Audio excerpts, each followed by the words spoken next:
देख रहे हैं इंडिया पब्लिक खबर और मैं हूं अर्जिता। अब वक्त हो चुका है स्पेशल बुलेटिन का, जिसमें हम आपका तारुफ कराते हैं देश और दुनिया की तमाम बड़ी खबरों से विस्तार से। तो चलिए बिना किसी देरी के शुरू करते हैं खबरों का सिलसिला।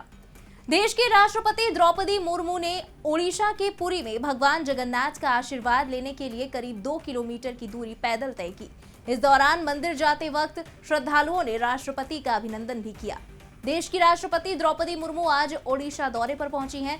आज जब वो भुवनेश्वर पहुंची तो ओडिशा के राज्यपाल प्रोफेसर गणेशी लाल, मुख्यमंत्री नवीन पटनायक और केंद्रीय शिक्षा मंत्री श्री धर्मेंद्र प्रधान ने उनका स्वागत किया।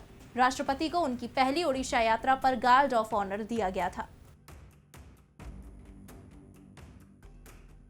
विदेश मंत्री एस जयशंकर ने राजधानी दिल्ली में बेलारूस के विदेश मंत्री व्लादिमीर मेकी से द्विपक्षीय वार्ता की। बातचीत के दौरान द्विपक्षीय आर्थिक संबंध, यूक्रेन संकट और बहुपक्षीय सहयोग पर चर्चा हुई। बता दें कि मेकी 3 दिन की भारत यात्रा पर हैं। भारत का बेलारूस के साथ पारंपरिक रूप से पारस्परिक संबंध है। दोनों देशों को बढ़ावा देने के लिए कई नीतियों पर काम कर रहे हैं। वहीं रूस और यूक्रेन युद्ध से पूरी दुनिया प्रभावित हुई है। भारत पर भी इस युद्ध का प्रभाव पड़ा है। दिल्ली में राष्ट्रीय रक्षा कॉलेज के दीक्षांत समारोह में रक्षा मंत्री राजनाथ सिंह ने बताया कि यूक्रेन और रूस युद्ध ने दुनिया में ऊर्जा संकट को भी हवा दी है। इससे भारत भी प्रभावित हुआ है, क्योंकि युद्ध के कारण अंतर्राष्ट्रीय ऊर्जा आपूर्ति में व्यवधान आया है। इसकी वजह से ऊर्जा आयात बहुत ज्यादा महंगा हो गया है। राजनाथ सिंह ने कहा कि जब किसी भी क्षेत्र की शांति और सुरक्षा को खतरा होता है तो उससे पूरी दुनिया कई तरह से प्रभावित होती है। यूक्रेन रूस संघर्ष के कारण विभिन्न अफ्रीकी और एशियाई देशों में खाद्य संकट पैदा हो गया है। हालांकि भारत एक कृषि प्रधान देश है, इसलिए खाद्य संकट भारत में नहीं है। The recent Ukrainian conflict showed how its ripple effects would adversely impact the whole world. Together, Russia and Ukraine export nearly a third of the world's wheat and barley. But this conflict had prevented grain from leaving the breadbasket of the world and led to the food crisis in various African and Asian countries. इस बीच हिमाचल प्रदेश के मुख्यमंत्री जयराम ठाकुर ने 12 नवंबर को होने वाले विधानसभा चुनाव में BJP की जीत का भरोसा जताया है। चुनाव प्रचार के आखिरी दिन सीएम जयराम ठाकुर ने कहा कि हिमाचल प्रदेश में सिर्फ भारतीय जनता पार्टी की सरकार बनेगी। हम रिवाज बदलेंगे। जहां भी चुनाव हुए हैं, बीजेपी ने दोबारा सरकार बनाई है। हिमाचल प्रदेश में भी हम दोबारा सरकार बनाएंगे। उन्होंने कहा कि देश में रिवाज बदल रहा है, इसलिए हम रिवाज बदलेंगे। हमारे इस नारे से विपक्षी परेशान हो रहे हैं, क्योंकि वो सरकार बनाने के लिए अपनी बारी का इंतजार कर रहे हैं।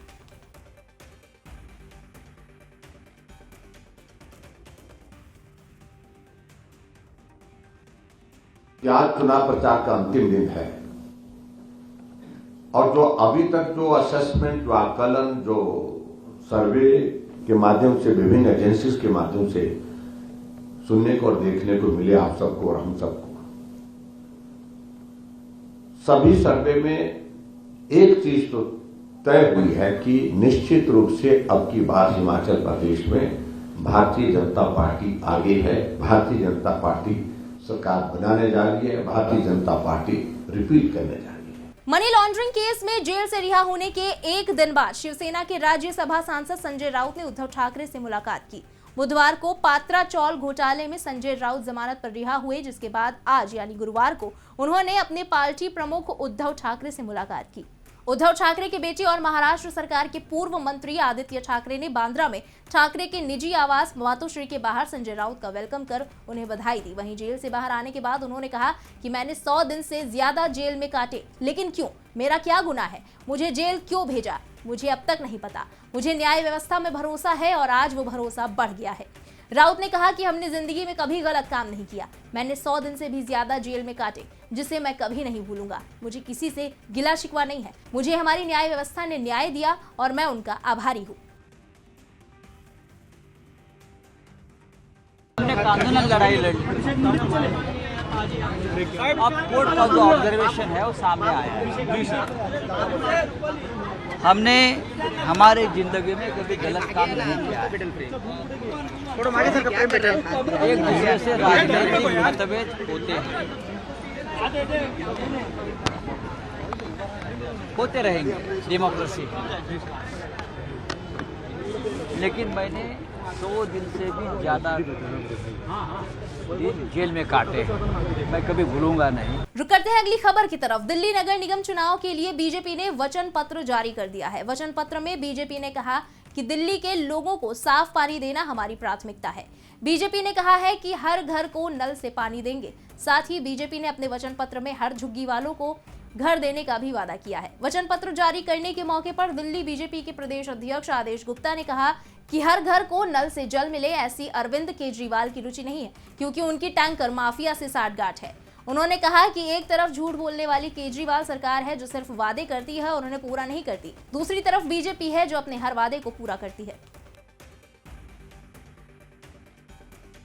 उधर गुजरात विधानसभा चुनाव के मद्देनजर भाजपा ने अपने उम्मीदवारों की पहली सूची जारी कर दी है। इसके तहत 160 सीटों पर उम्मीदवारों के नाम तय कर दिए गए हैं। केंद्रीय मंत्री भूपेंद्र यादव ने इसका ऐलान किया। उन्होंने बताया कि मुख्यमंत्री भूपेंद्र पटेल घाट लोढ़िया सीट से चुनाव लड़ेंगे। वहीं क्रिकेटर रविंद्र जडेजा की पत्नी रीवाबा को भी टिकट दिया गया है। इनके अलावा मांडवी से अनिरुद्ध भाई, अंजार से त्रिकम भाई, गांधीधाम से मालतीबेन, मोरबी से कांतिलाल और कालवाड़ से वेगजी भाई को टिकट दिया गया है। क्रिकेटर रविंद्र जडेजा की पत्नी रीवाबा को जामनगर नॉर्थ से चुनावी मैदान में उतारा गया है। वहीं जामनगर ग्रामीण से राघव जी, महुआ से शिवा भाई और जैतपुर से जयेश भाई ताल ठोकेंगे।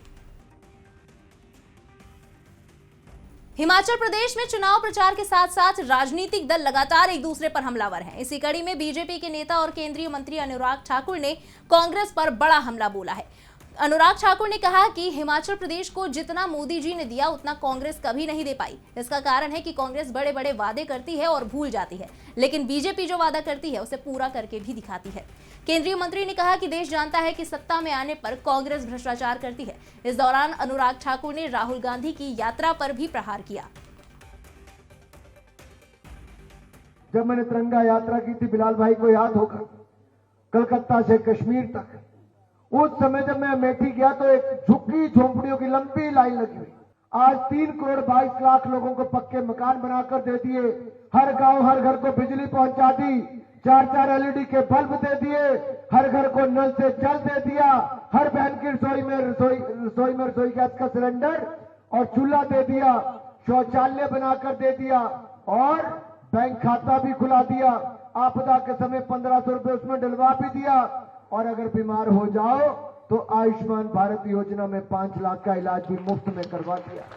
काशी हिंदू विश्वविद्यालय के छात्रों द्वारा फीस वृद्धि को लेकर विरोध प्रदर्शन किया गया। परिसर में वाइस चांसलर, चीफ प्रॉक्टर और डीन ऑफ स्टूडेंट के खिलाफ जोरदार नारे लग रहे हैं। फीस वृद्धि को लेकर बीते 26 दिनों से धरने पर बैठे एबीवीपी संगठन के छात्रों ने कहा कि जब तक फीस वृद्धि वापसी का कोई आदेश लिखित में नहीं दे दिया जाता तब तक हम प्रदर्शन जारी रखेंगे। इस समय बद्रीनाथ धाम की यात्रा अपने अंतिम दौर में चल रही है। बद्रीनाथ धाम के कपाट 19 नवंबर को बंद होंगे। इस बीच यहां मौसम ने भी करवट बदली है। बर्फबारी शुरू होने के चलते तापमान लुढ़क गया है। बद्रीनाथ धाम में मौसम पूरी तरह से सर्द हो चुका है और बद्रीनाथ धाम में जबरदस्त कड़ाके की ठंड और बढ़ गई है। जैसे जैसे कपाट बंद होने के दिन करीब आ रहे हैं, वैसे वैसे बद्रीनाथ धाम में तापमान और कम होता जा रहा है। यहाँ हल्का मौसम बदलते ही जबरदस्त सर्दी का सितम देखने को मिल रहा है। दोपहर के बाद यहां मौसम ने करवट बदली और बर्फबारी शुरू हो गई।